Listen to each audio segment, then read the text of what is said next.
자, 여러분, 해마다 750억 원의 순수익이 있다면 여러분 뭐 하시겠어요? 이게 순수익입니다. 750억 원이 그냥 들어오는 거예요, 해마다. 예, 어마어마한 돈이죠. 예. 여기서 400억을 예를 들어서 뭐 유지하고 연구 개발 이런 데 다 써도 350억이 남아요. 예. 이거 1년에 어떻게 써야 되죠? 하루에 1억씩 써야 됩니다. 그죠? 예. 어떻게 뭐 떡볶이 사 드실래요? 예? 아무튼 이게 어마어마한 돈입니다. 예. 그런데 내가 750억이 있으면 뭘 하지? 이런 생각을 한번 해보세요.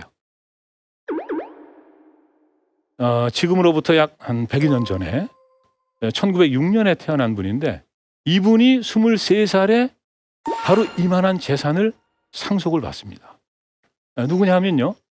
바로 간송 전영필이라는 분이에요. 그러니까 저분은 요즘 말로 하면요. 이 금수저입니다. 예, 금수저도 이게 보통 금수저가 아니고 이 다이아몬드가 한 10개 이상 박힌 어마어마한 그 금수저죠. 그러니까 이제 저분이 그 23살에 한 800만 평 되는 그 논, 뭐 땅 이런 거를 이제 상속을 받았는데 농사를 짓죠. 한 2만 석 정도가 이제 소출이 생기는 겁니다. 거기에서 이제 뭐 이렇게 여러 가지 비용이라든가 뭐 인건비라든가 여러 가지를 다 제하고 순수하게 들어오는 돈이 이제 15만 원이에요. 15만 원.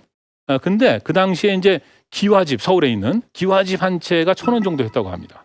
그러니까 해마다 기와집이 150채가 생기는 거예요. 그럼 이걸 요즘 여러분 쉽게 요즘 아파트로 한번 바꿔봐요. 그러면 예를 들어서 5억짜리 아파트다. 그러면 그게 150채면은 750억이 되는 겁니다.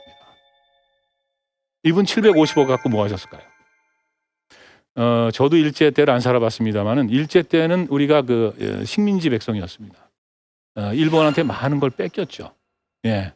그래서 그 당시에 뭐 쌀이라든가 뭐 끌려가서 노동하고 뭐 이런 것뿐만 아니라 바로 이제 우리 귀중한 문화재 이런 것도 해외로 특히 이제 일본으로 많이 그 유출이 되고 있었습니다.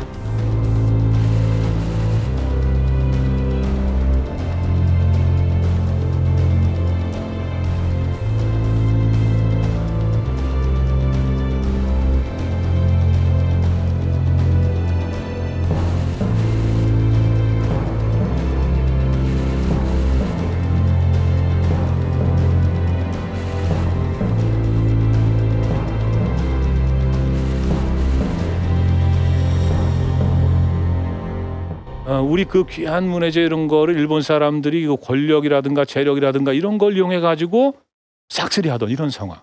그때 이 전영필 선생은 생각한 겁니다. 내가 부모님에게 물려받은 이 소중한 이 유산으로 우리의 그 문화재, 우리의 보물을 지켜야겠다. 그래서 이제 사들이기 시작하는 겁니다. 옛날 그림, 옛날 책. 그러니까 이제 장안에 소문이 나는 거죠. 뭐 좀 이상한 청년이 있다. 그런 걸 산다. 그러니까 또 사람들이 그걸 갖고 오는 겁니다.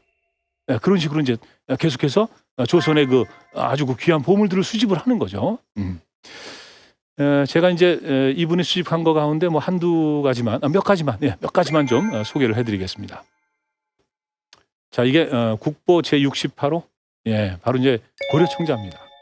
대한민국의 문화유산 가운데 늘 우리가 이제 자랑스러워하는 거죠. 이거 보면요, 이름이 이제 이게 고려청자 상감 운항문 내병 뭐 이렇게 돼 있는데 이게 뭐냐 하면은 이제 청자고요.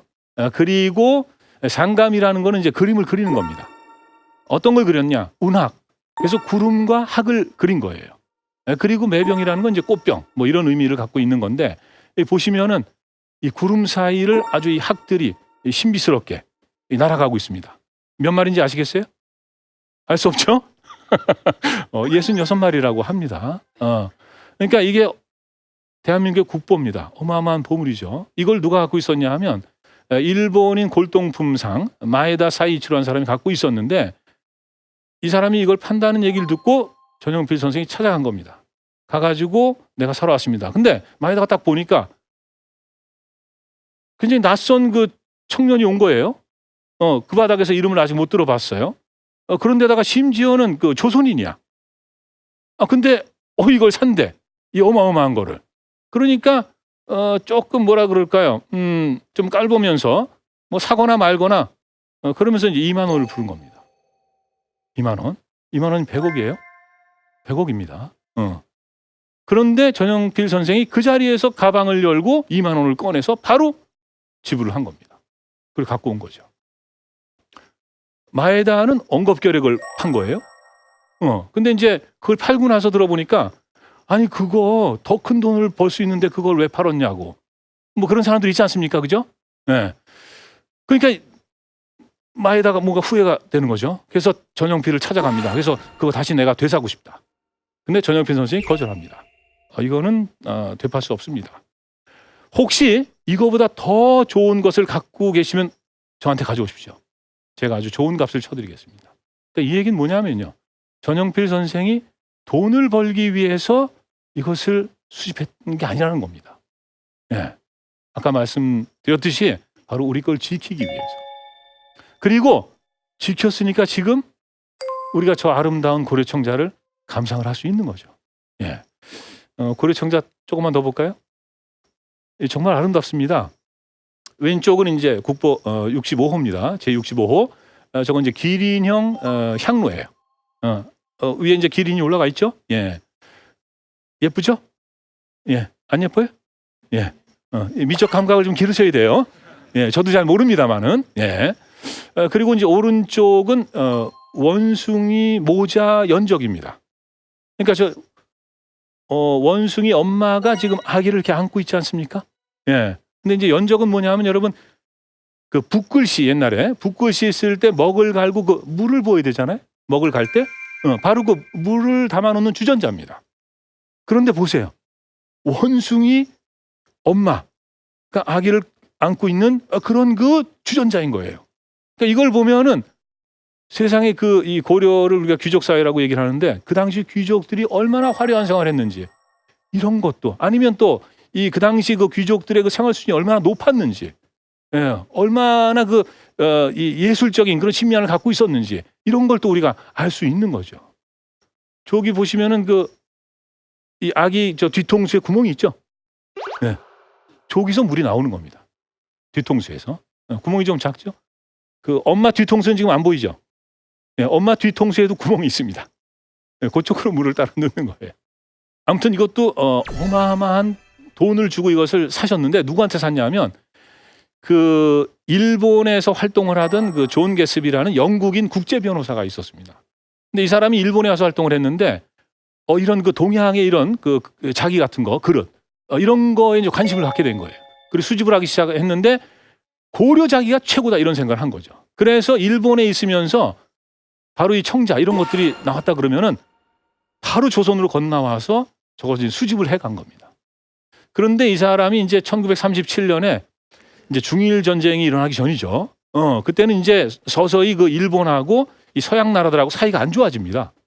그러니까 이제 뭔가 불편함을 느끼고 이제 귀국을 준비하게 되는 거죠.